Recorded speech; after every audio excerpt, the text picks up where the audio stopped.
Maharashtra assembly में नवाब मलिक मामले पर खूब हंगामा आराई देखने में आई। बीजेपी नवाब मलिक के इस्तीफे का लगातार मुतालबा कर रही है। बीजेपी अरकान ने असेंबली से वॉकआउट किया। बीजेपी का कहना है कि हुकूमत नवाब मलिक के पीछे खड़ी है, यानी वो दाऊद के साथ है। बीजेपी लगातार अगाड़ी हुकूमत पर हमलावर है। उसने अपोजिशन लीडरों को मुबैना तौर पर फंसाने के मामले में आज असेंबली की दहलीज पर एहतजाज किया।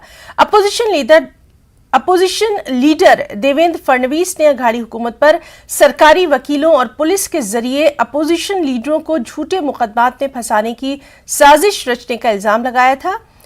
देवेंद्र फडणवीस ने असेंबली स्पीकर को पेन ड्राइव भी सौंपा। उन्होंने रियासती हुकूमत के खिलाफ पेन ड्राइव में सबूत पेश करने का दावा किया।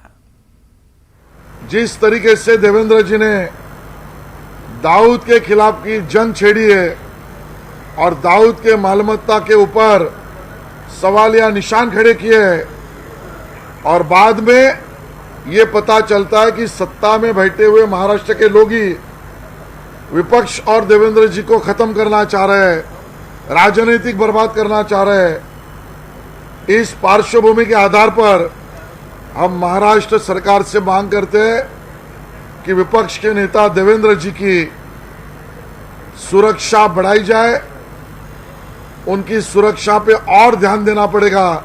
ये हमारी पहली मांग है। और दूसरा, ये जो 132 घंटे की वीडियो है, इसका मास्टरमाइंड कोई है तो वो एडवोकेट चौहान है। वो एडवोकेट चौहान इसके बाद सेफ रहना जरूरी है। हमारी इच्छा है वो सेफ रहे।